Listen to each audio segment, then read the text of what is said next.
all of you. Here we sat, a Tuesday. It's after work, after school.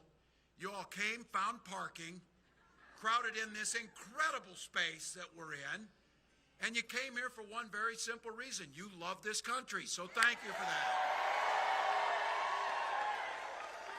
It's hard to believe. It's hard.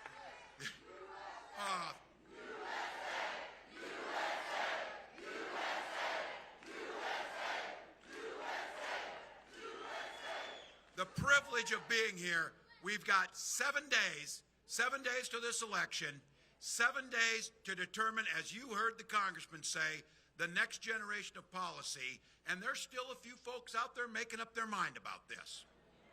Now, I know you've heard this version of it. Well, I can't personally stand Donald Trump, but I think the economy was good when he was in. It's a little bit of rationalizing the vote, and I think some people's memories are maybe just a little bit fuzzy around this, because let me be clear to you. 4 years ago, under his leadership, we had lost 2.7 million jobs. Unemployment was up. Supply chains were devastated because he botched the pandemic response.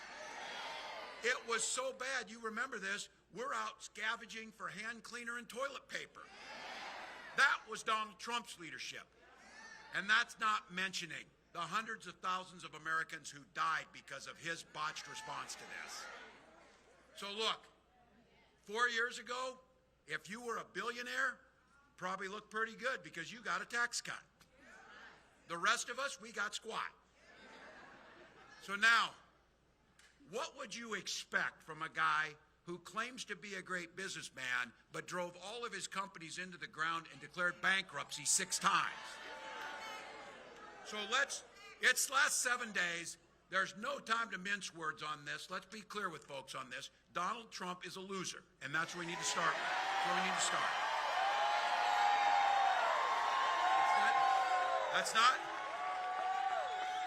That's not name-calling, that's factual. He loses jobs. 5,000 manufacturing jobs in Georgia were gone because of him. He loses businesses. We all know he loses in court, so that's what he does. And no matter what J.D. Vance says, he damn sure lost the 2020 election. And that might be thanks to Georgia, so thank you for that, Georgia. But here's the good news. Here's the good news in all of this. As people are maybe feeling a little bit of that anxiety or whatever, there's an antidote to that anxiety. And that antidote is Kamala Harris for president. So let's tell the story to those people who are undecided. Under her leadership, Georgia's gained 45,000 manufacturing jobs.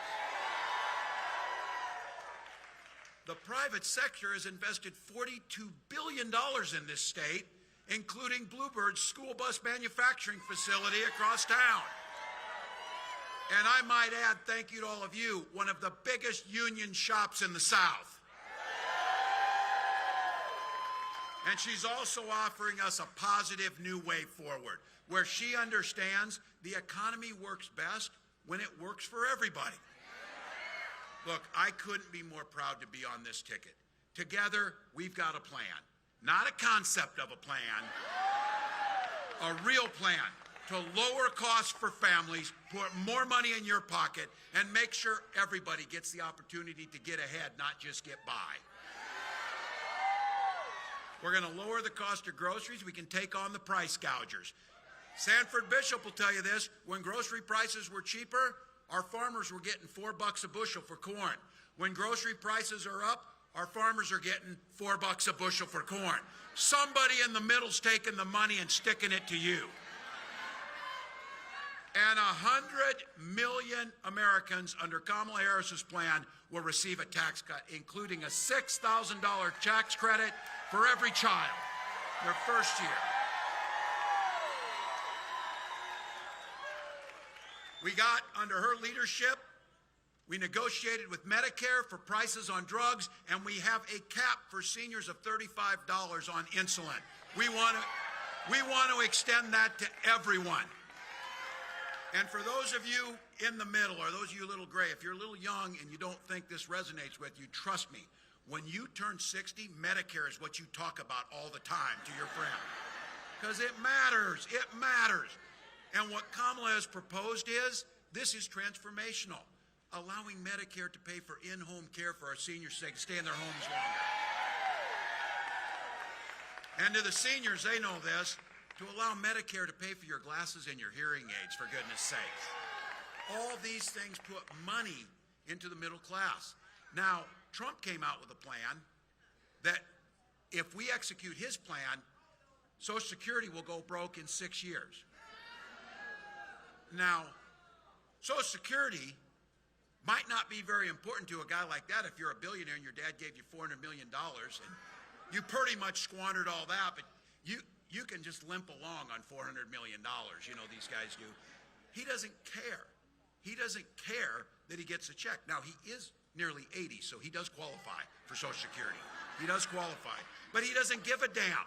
My mom cares, who's nearly 90. She uses her Social Security check that she paid into for a lifetime, my dad paid into, so she can pay her heat and her grocery bills.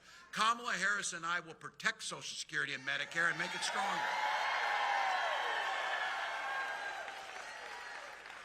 And you ever notice this, how they change? When they find out something's really popular, all of a sudden they're for it. Well, guess what?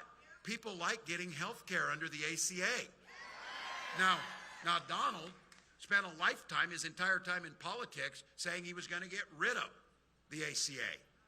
He tried 60 times. If it hadn't been for the courage of John McCain, he'd have got away with it. Well, let's be very clear. He will go after the Affordable Care Act, and for all of you, what that means is we'll go back to the old days where insurance companies decide that they're going to discriminate because you have a pre-existing condition. Even Donald could make money on that. Here's the scam. The insurance companies were allowed to insure who they wanted. Oh, they picked young, healthy people. The rest of us, oh, you broke your leg one time, you're out. You're a woman, you're out. That's a pre-existing condition. You got asthma, you're out. And then you actually have a legitimate claim. Some of you know this. How much damn paperwork do you have to fill out to get the claim filed? What we know is we'll protect the ACA, making sure insurance companies aren't in charge of health care. You're in charge of your health care. And for the young folks here and those starting families, we know the most important purchase you make is your home. It's the most important security that you have. And we'll make it more affordable by creating 3 million more new homes, but also helping you with the down payment assistance and $25,000 down payment assistance. And those of you who have a dream of starting your own business, making sure the capital is there when you start, making sure we're focusing on that, making sure you get a $50,000 tax credit to get that new business off the ground. We get asked this all the time because guess what? We've got a plan. We're drawing it out. We're showing you what it is. They said, how would you pay for all that? Well, we could start by having Donald Trump pay his damn taxes to start with. So he brags. He brags about it. I know how to work the system. 10 out of the last 15 years, this guy hasn't paid federal tax. How does he think we pay our police, our teachers, fix our roads? He doesn't care about that. You do. That's why when we say we're going to make these proposals happen, we can do it and balance the budget, unlike what he does in terms of calling himself the king of debt and driving up our national debt. Now, look, we're giving you a plan on this. We know what that guy is, but we need to give you something to vote for. That clear plan. And so for those undecided members of your family, let me tell you exactly what Vice President Harris is proposing on this. A strategy for manufacturing that builds on those historic investments of the bipartisan infrastructure law. Thank you, Congressman, for that. The CHIPS Act. Thank you, Congressman. Science Act and the Inflation Reduction Act. And one that empowers American workers and revitalizing manufacturing communities, starting right here in Columbus, as the recently announced home of the first semiconductor manufacturer in the region, right here. Those are real jobs for real families. So we did this up in Lansing, Michigan. Senator Vance called that table scraps for people. 650 good union jobs that people use to put food on their table. He called table scraps and said they would pull that money back. We'll cut the red tape to unleash the full potential of American industry so we can build more factories faster than we have before. Manufacturing tax credits to ramp up investments that create more jobs in strategic industries that are essential to our growth and national security. And these tax credits will reward companies that guarantee workers the right to organize. And something we did in Minnesota, Vice President has talked about this, eliminating unnecessary degree requirements while increasing skill developments for 500,000 federal jobs. Folks in here, a goal of doubling the number of apprenticeship programs and other training opportunities. These lead to good-paying union and good-paying manufacturing jobs, and we'll do it by the end of the first term.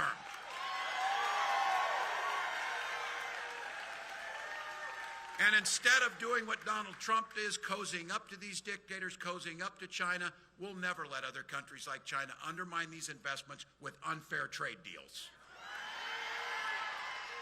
Look, that's a plan, not a concept of a plan, and I'm damn proud of it, so I'm going to stick with it.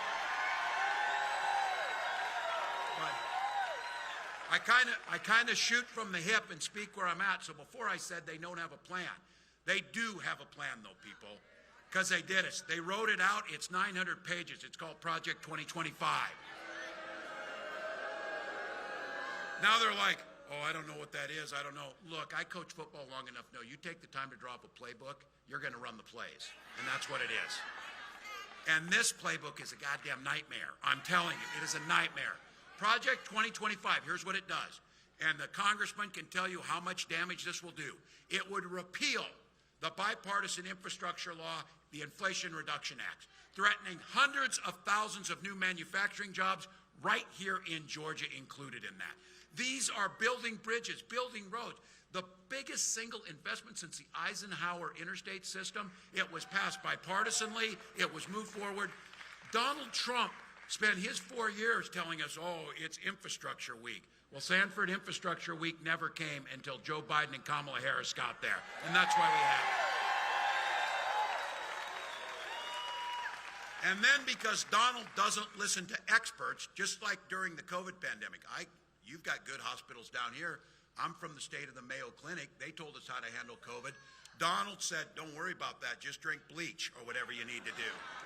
Look, he doesn't know the economy either, and he's talking about establishing a Trump sales tax on everything from groceries to prescription drugs.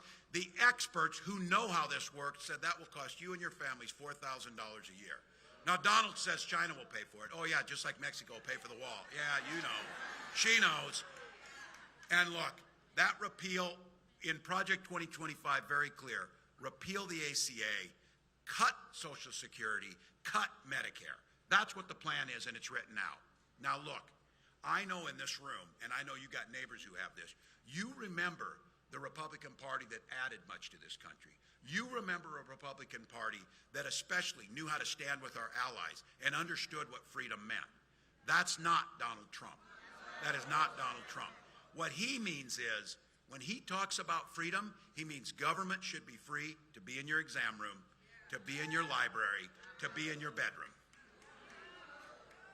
I know Georgia has the same rule we have in Minnesota. Things work better if you just mind your own business and stay out of mine. I don't want any politician in my bedroom, certainly not Donald Trump, I can tell you that. Look, when Kamala and I talk about freedom, this is pretty simple, and this is the old Republican Party. This is where independents are at. Freedom means that the government should stay out of those decisions. You should make them, and she believes that. Freedom for seniors to retire with dignity by strengthening Social Security and enhancing Medicare. It's a simple process. And I say this as not just a governor or a candidate. I say it as a father, as a teacher. The freedom to send our little ones in their best clothes off to school to be kids and learn without being shot dead in their classroom. That's a right. I know this as a veteran, as a hunter, as a gun owner. Kamala is a gun owner. We know this. We can uphold, we all here, we can uphold the Second Amendment while upholding our first responsibility to protect our children. You can do both. Now, this is a great crowd, and it's mixed from young and old, but I'm going to take and split this crowd just a little bit. I'm going to talk directly to the men here for a moment. For all of you, the women that you love in your life, as you're thinking about this election to them, men, the women that you love and the women that are in here, for them, this election means their lives are literally at stake on how this goes. Donald Trump appointed those Supreme Court justices with the idea they were going to repeal Roe versus Wade, although they lied in their confirmation hearings and said they would not, but they did. He now brags about it. He is glad that my daughter Hope, your daughters, and those loved ones you're thinking about now have fewer rights than their moms did. More than 20 states, including your state, have a Trump abortion ban. He calls those a beautiful thing, a beautiful thing. You saw it right here in Georgia. You know the story. Amber Thurman. Mama, say her name. She would rather, these personal things, she would probably have rather us never heard of her, and she would damn sure, and her family wishes that she were alive and prays for that. But these decisions that were made forced that mother of a 6-year-old boy, she's a medical assistant, dream of becoming a nurse. But after Trump took down Roe, she was forced to wait 20 agonizing hours while septic shock stepped in. She needed the emergency care, but she couldn't get it. Her death was found to be preventable. I say as a parent, as a husband, as an American, as a dad, hell, as a human being, that is just sick and wrong and must stop, and must stop. These stories are happening all across the country. Women like Amber, who should have been making these decisions with healthcare professionals in the privacy of their exam room between them and their family, are now being forced out into the open to make these risky decisions. Women are being turned away at emergency rooms, miscarriaging in parking lots. Survivors of rape and incest being forced to carry those pregnancies. Fertility clinics now under threat from these people because they are not stopping with abortion. The idea, and I say this, I didn't want to have to talk about this. My wife and I spent years trying to have children. If you haven't been through infertility treatment, it is hell. I guarantee you, though, you know somebody who has. And the ability to access those treatments, to be able to have the family that we so desperately wanted, I will be damned if anyone in this country should be denied the right to have that family.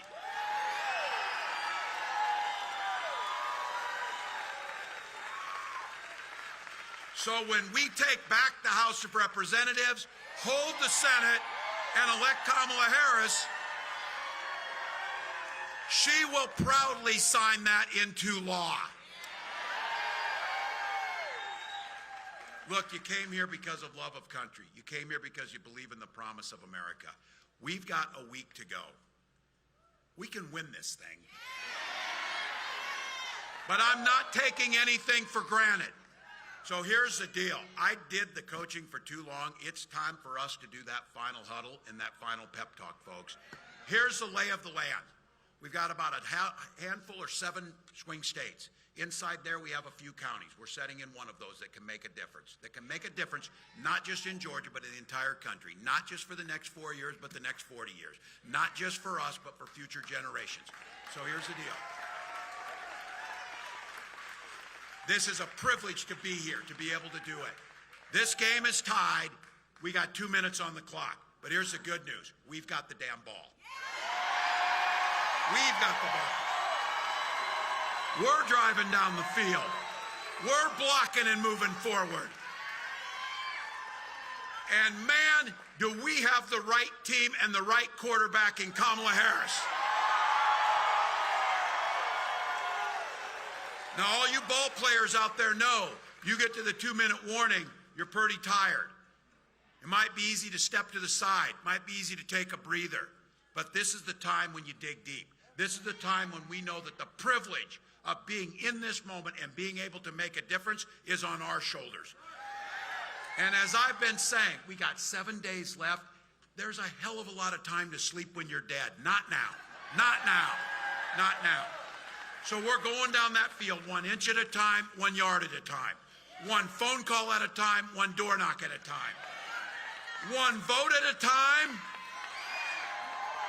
and 1 neighbor's vote at a time. So I'm asking you, in Georgia, 1 or 2 votes can make a difference. My God, Georgia, I was asking the other day, we were not in Georgia, but I said, man, what did we win in Georgia by? And somebody said, I don't know, ask Trump. He was looking for those votes. So about 11,400 votes. Let's win by more than 11,400 votes.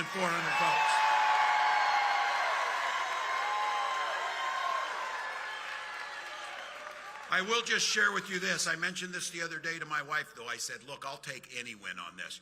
And wouldn't it be poetic justice of the universe if we win Georgia and it's by Jimmy Carter's 1 vote? So there we go. Georgia. Look, if you got a chance, go to KamalaHarris.com. But I'm going to ask, how many of you have already voted? All right. Early voting runs through Friday the 1st. You know that. If you've got a vote yet, you need to get in the mail, get it in. Don't wait. If you're voting in person, remember to go take that ID. If you don't know where to go, ask somebody in here to go to iwillvote.com/GA. Look, we're leaving it all on the field. I am not waking up on the 6th because I'll tell you what I want is, for some of you who are younger, someday it'll happen to all of us. I want to be sitting on the porch in that rocking chair, and I want some young kid to come up and say, tell us about what you all did in 2024 to save the democracy. And every one of you, when they ask you, what did you do, you're going to say, every damn thing I could. So as the vice president says, when we win. When we vote, when we vote, Georgia, let's do it. Let's go.